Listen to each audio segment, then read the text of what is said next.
Welcome to Luma's Arms. So, let's see. I should first start with her beauty instead of all the practical stuff. She has these arms that are raised up, and usually in the native tradition, when you are honoring somebody, you raise up your hands in that same shape. So I see that, and it reminds me of how sacred this tree is. And each branch, I don't know if you can see the scale, but it's almost like it's a big tree on its own. And so there's I think about a dozen of these trees. So let's see. It just goes up. It's so beautiful. When I lie in my hammock, I look up and it forms the shape of a star. It's so pretty. It's like there's a center and all the trunks go out. I really like that view. And then you go over and you look. This is all one tree. Can you believe it? All of these trunks are together. So this is your second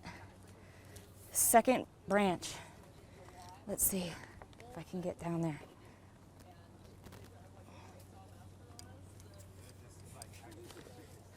Okay, I have to adjust for safety.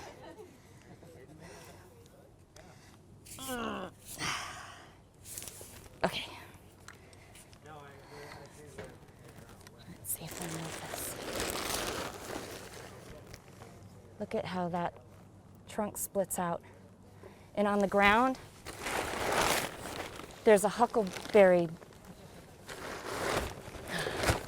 On the ground, there's a huckleberry bush, and it's growing right through the base of Luma.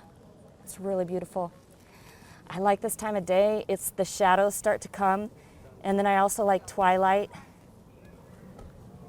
But this seems to me, it's almost like a figure with its arms reaching out. I see shoulders. I see like a neck where the head might have used to have been. And this is just one part of the tree. So look at the arms here. It splits off again, goes up, up, up.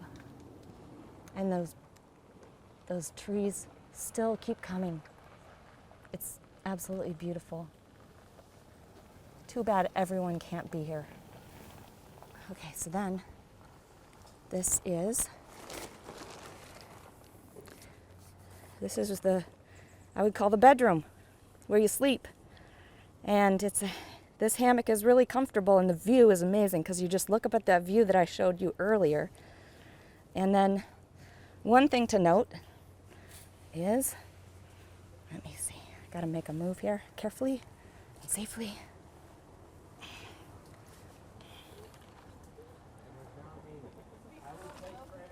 Okay. Here we go. Ready? Whoa. Okay. Now this is the bathroom right here. And you can have privacy with this tarp. And the funny thing is, people ask all the time, how do you go to the bathroom?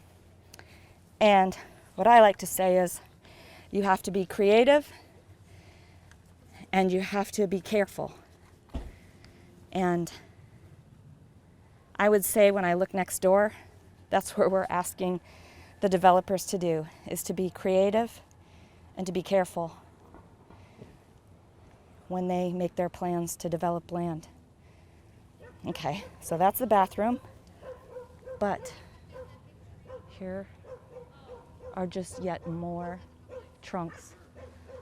And those trunks are the size of an average huge cedar that you would normally see in someone's house that's been there a long time. I have to switch hands. Apologies. Okay, so back to the trees. Goes down. It's so beautiful.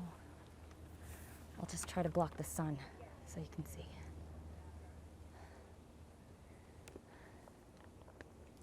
Now this is the tree where I store a lot of gear. Actually, all the droplets do. We kind of share. I'll try to get over there, but I'm going to need to adjust again.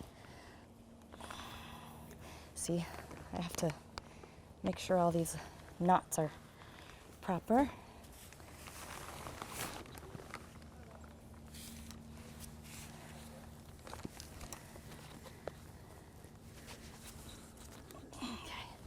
Okay, here we go.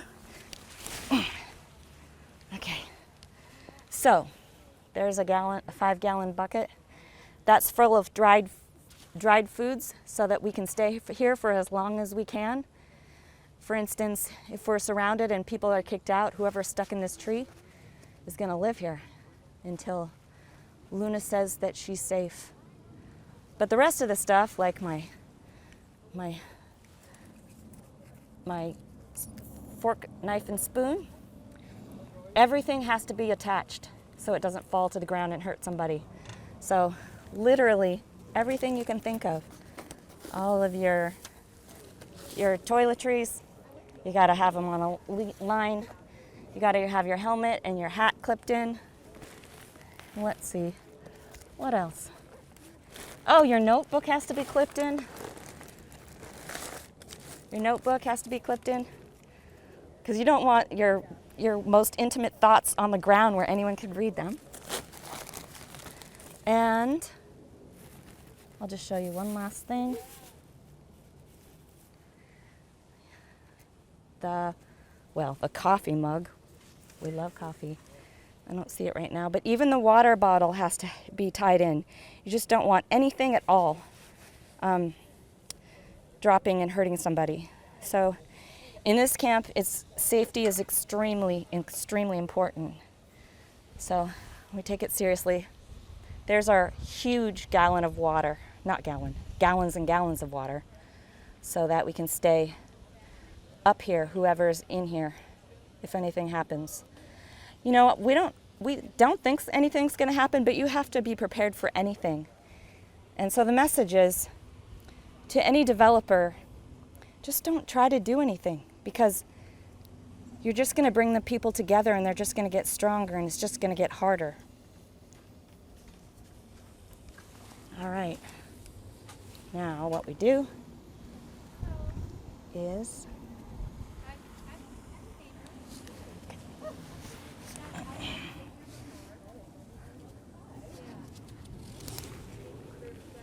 and that's my view down.